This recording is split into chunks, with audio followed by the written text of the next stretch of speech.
नमस्कार भक्तों। राधे राधे। जय श्री कृष्ण। जय दादा पितरी महाराज। आपका हार्दिक स्वागत है। प्रिय भक्तजनों, जैसा कि आप सभी जानते हैं, इस समय पितृपक्ष यानी श्राद्ध पक्ष का पावन पर्व चल रहा है, जो 16 दिनों तक चलता है। सनातन धर्म में इन 16 दिनों का विशेष महत्व होता है। हर साल भाद्रपद माह की पूर्णिमा तिथि से लेकर आश्विन माह की अमावस्या तिथि तक पितृपक्ष मनाया जाता है। इस साल 2025 में पितृपक्ष की शुरुआत 7 सितंबर रविवार से हुई थी और इसका समापन 21 सितंबर को सर्वपितृ अमावस्या के दिन होगा। यह दिन पितृपक्ष का आखिरी और अत्यंत महत्वपूर्ण दिन होता है। मित्रों, पितृपक्ष का यह समय हमारे पूर्वजों को समर्पित होता है। यह पर्व साल में केवल एक बार आता है और इस दौरान लोग अपने पूर्वजों की आत्मा की शांति और मोक्ष के लिए श्राद्ध, तर्पण और ब्राह्मणों को भोजन कराते हैं। ऐसा करने से पितरों की आत्मा को मुक्ति मिलती है और उन्हें मोक्ष की प्राप्ति होती है। साथ ही इस दौरान हमारे पूर्वज पितृलोक से धरती पर आते हैं और अपने वंशजों को सुख, शांति, समृद्धि और संपत्ति का आशीर्वाद देते हैं। जो लोग पितृपक्ष में श्राद्ध, पिंडदान और तर्पण करते हैं, उन्हें पितरों की असीम कृपा प्राप्त होती है, जिससे न केवल साधक बल्कि पूरे परिवार की चौगुनी तरक्की होती है। जी हाँ मित्रों, आपने सही सुना।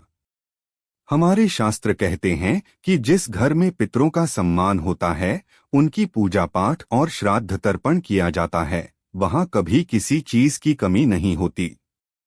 लेकिन जो लोग पितृपक्ष या सामान्य दिनों में पितरों की पूजा, श्राद्ध, पिंडदान या तर्पण नहीं करते, उन्हें जीवन में कठिन समस्याओं का सामना करना पड़ता है।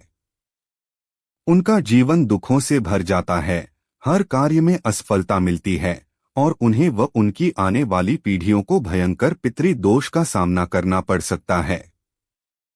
भक्तों, अब कुछ ही दिनों में सर्वपितृ अमावस्या के दिन पितृपक्ष का समापन होगा। हिंदू धर्म में इस दिन का विशेष महत्व है, क्योंकि इस दिन सभी पितरों को श्राद्ध और तर्पण के माध्यम से विदाई दी जाती है। यह दिन उन पितरों के लिए विशेष होता है जिनकी मृत्यु तिथि अज्ञात है या जिनका समय पर श्राद्ध नहीं हो पाया। इसलिए इसे सर्वपितृ अमावस्या कहा जाता है, क्योंकि इस दिन सभी पितरों का श्राद्ध और तर्पण किया जाता है, जिससे उनकी आत्मा को शांति मिले और हमारा जीवन सुखमय हो। लेकिन दोस्तों, इस बार 2025 की सर्वपितृ अमावस्या और भी खास है, क्योंकि इसी दिन साल का दूसरा और अंतिम सूर्य ग्रहण भी पड़ रहा है। जी हाँ, आपने सही सुना। 21 सितंबर को सर्वपितृ अमावस्या के दिन सूर्य ग्रहण होगा। ऐसा संयोग 100 साल बाद बना है, जब पितृपक्ष की शुरुआत 7 सितंबर को चंद्र ग्रहण और समापन 21 सितंबर को सूर्य ग्रहण हो रहा है। यह एक दुर्लभ घटना है।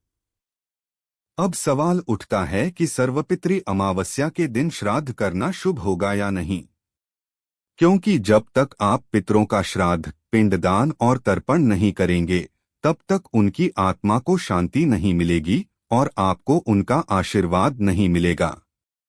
यदि पितृ नाराज रहेंगे तो आपके हर कार्य में असफलता मिल सकती है। लोग अपने पूर्वजों को खुश करने और पितृदोष से मुक्ति के लिए इस दिन बड़े बड़े पूजा पाठ, हवन और विभिन्न उपाय करते हैं। साथ ही कई चीजों का दान भी करते हैं। लेकिन मित्रों, शास्त्रों में कुछ ऐसी चीजों का वर्णन है जिनका दान सर्वपितृ अमावस्या के दिन भूलकर भी नहीं करना चाहिए। यदि आप गलत चीजों का दान करते हैं तो लाभ की जगह भारी नुकसान हो सकता है। आपके पितृ नाराज हो सकते हैं और आपका सुख सौभाग्य दुर्भाग्य में बदल सकता है। आपकी आर्थिक स्थिति और भाग्य पर भी बुरा प्रभाव पड़ सकता है। आज इस लेख में मैं आपको बताऊंगा कि सर्वपितृ अमावस्या के दिन किन चीजों का दान नहीं करना चाहिए, ताकि आपको पता चल सके कि कौन सी चीजें दान करने से बचना है। साथ ही हम यह भी जानेंगे कि 2025 की सर्वपितृ अमावस्या का शुभ समय क्या है, श्राद्ध और तर्पण का शुभ मुहूर्त क्या है और सूर्य ग्रहण का समय क्या है। क्या यह भारत में दिखाई देगा और क्या इस दिन श्राद्ध करना शुभ होगा। इसके अलावा हम यह भी देखेंगे कि घर पर तर्पण कैसे करें। लेकिन उससे पहले, यदि आप चाहते हैं कि आप और आपका परिवार स्वस्थ रहे और पितरों का आशीर्वाद हमेशा बना रहे, तो इस लेख को अपनी श्रद्धा के साथ पढ़ें और कमेंट में सच्चे मन से जय दादा पितृ महाराज लिखकर अपने पूर्वजों के प्रति अपनी श्रद्धा प्रकट करें। साथ ही इस जानकारी को अपने दोस्तों, भाइयों, बहनों और बड़े बुजुर्गों के साथ जरूर साझा करें ताकि उन्हें भी यह महत्वपूर्ण जानकारी मिल सके। सर्वपितृ अमावस्या 2025 शुभ समय और तर्पण विधि। प्रिय भक्तों, इस साल 2025 में आश्विन मास के कृष्ण पक्ष की अमावस्या तिथि का आरंभ 21 सितंबर रविवार को सुबह 12:16 बजे से होगा और इसका समापन 22 सितंबर को सुबह 1:23 बजे होगा। उदया तिथि के अनुसार 21 सितंबर 2025 को सर्वपितृ अमावस्या मनाई जाएगी। श्राद्ध का शुभ मुहूर्त। कुतुब मुहूर्त सुबह 11:50 से दोपहर 12:38 तक, अवधि 48 मिनट। रोहिणी मुहूर्त दोपहर 12:38 से दोपहर 1:27 तक, अवधि 49 मिनट। अपराह्न काल दोपहर 1:27 से दोपहर 3:53 तक, अवधि 2 घंटे 26 मिनट।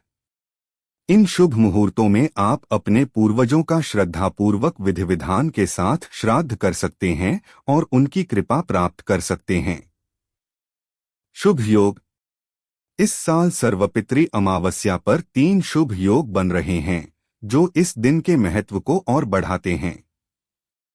1. सर्वार्थ सिद्धि योग, सुबह 9:32 से अगले दिन 22 सितंबर को सुबह 6:09 तक। इस योग में किए गए कार्य सफल और शुभ फलदायी होते हैं। 2. शुभ योग, प्रातःकाल से शाम 7:53 तक। 3. शुक्ल योग, इसके बाद। साथ ही इस दिन पूर्वा फाल्गुनी नक्षत्र प्रातःकाल से सुबह 9:32 तक और फिर उत्तरा फाल्गुनी नक्षत्र रहेगा। सूर्य ग्रहण का समय। भारतीय समयानुसार सूर्य ग्रहण 21 सितंबर को रात 10:59 बजे से शुरू होकर देर रात 3:23 बजे तक रहेगा। लेकिन अच्छी खबर यह है कि यह सूर्य ग्रहण भारत में दिखाई नहीं देगा, इसलिए इसका सूतक काल भी भारत में लागू नहीं होगा। इस कारण सर्वपितृ अमावस्या के दिन श्राद्ध, तर्पण और अन्य धार्मिक कार्य बिना किसी रोकटोक के किए जा सकेंगे। आप 21 सितंबर की दोपहर को विधिवत श्राद्ध कर सकते हैं। मंदिरों के कपाट बंद नहीं होंगे और पूजा पाठ या अन्य धार्मिक कार्यों में कोई बाधा नहीं आएगी। सूर्य ग्रहण कहाँ दिखेगा? यह सूर्य ग्रहण ऑस्ट्रेलिया, अंटार्कटिका, अफ्रीका, हिंद महासागर, दक्षिण प्रशांत, अटलांटिक, दक्षिणी महासागर, पोलिनेशिया, मेलानेशिया और एशिया के कुछ हिस्सों में दिखाई देगा। न्यूजीलैंड के शहर जैसे ऑकलैंड, क्राइस्टचर्च, वेलिंगटन और नॉरफॉक द्वीप के किंगस्टन में भी यह खगोलीय घटना दिखेगी। घर पर तर्पण कैसे करें?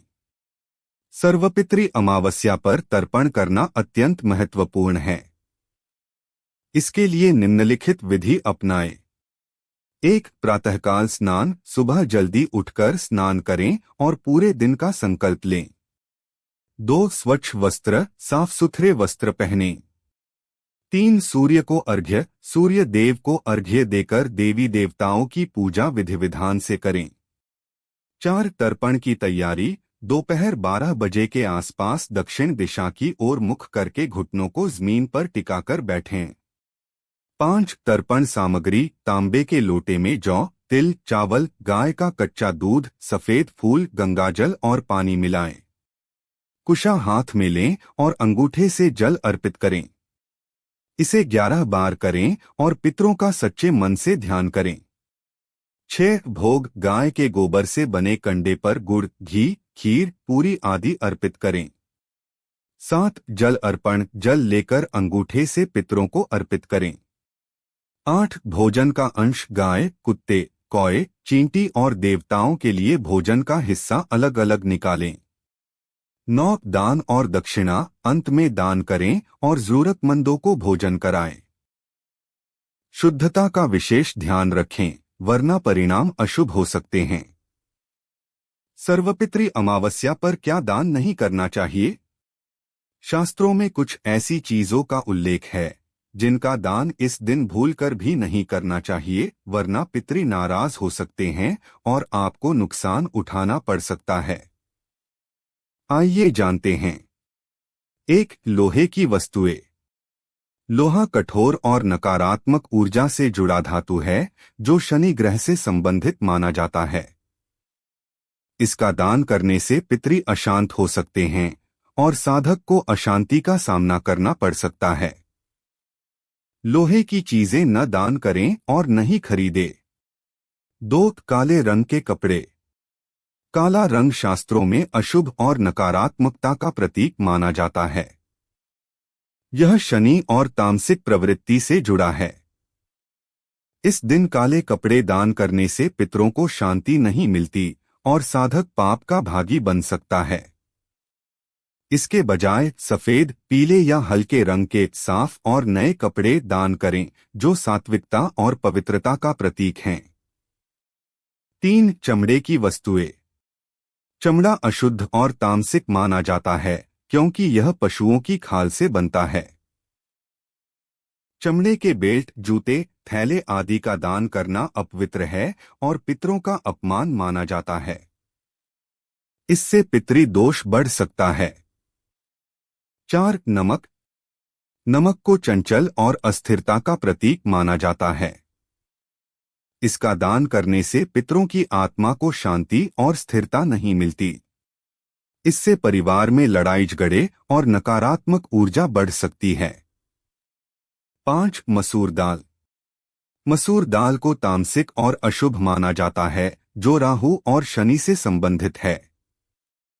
इसका दान करने से पितर असंतुष्ट हो सकते हैं और परिवार में क्लेश, रोग और दरिद्रता जैसी समस्याएं आ सकती हैं। 6 तेल, विशेषकर सरसों का तेल। तेल को नकारात्मक ऊर्जा का वाहक माना जाता है। इसका दान करने से पितरों की कृपा नहीं मिलती और आपके कार्य बिगड़ सकते हैं। 7 जूते चप्पल। जूते चप्पल को अपवित्र माना जाता है क्योंकि यह पैरों से जुड़े होते हैं। इनका दान करना पितरों का अपमान है जिससे परिवार का कल्याण नहीं होता। 8 नुकीली वस्तुएं। चाकू, कैंची, छुरी या धारदार वस्तुएं हिंसा और कलह का प्रतीक हैं। इनका दान करने से परिवार में झगड़े, मानसिक तनाव और पितृ दोष बढ़ सकता है। इन चीजों का दान करें। 1 काले तिल। काले तिल का दान अत्यंत शुभ है।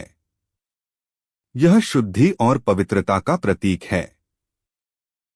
तिल से तर्पण करने और इसका दान करने से पितृ दोष का निवारण होता है। सफेद तिल का दान न करें, यह अशुभ है। 2 चावल। चावल सात्विक आहार का हिस्सा है। इसका दान करने से पितरों को संतोष मिलता है और घर में अन्न की कमी नहीं होती। चावल शुद्ध और अखंडित होने चाहिए। प्रिय भक्तों, सर्वपितृ अमावस्या पर पितरों का श्राद्ध, तर्पण और पूजा पाठ करने से उनकी आत्मा को शांति मिलती है और आपको उनका आशीर्वाद प्राप्त होता है। लेकिन गलत चीजों का दान करने से बचें, वरना लाभ की जगह नुकसान हो सकता है।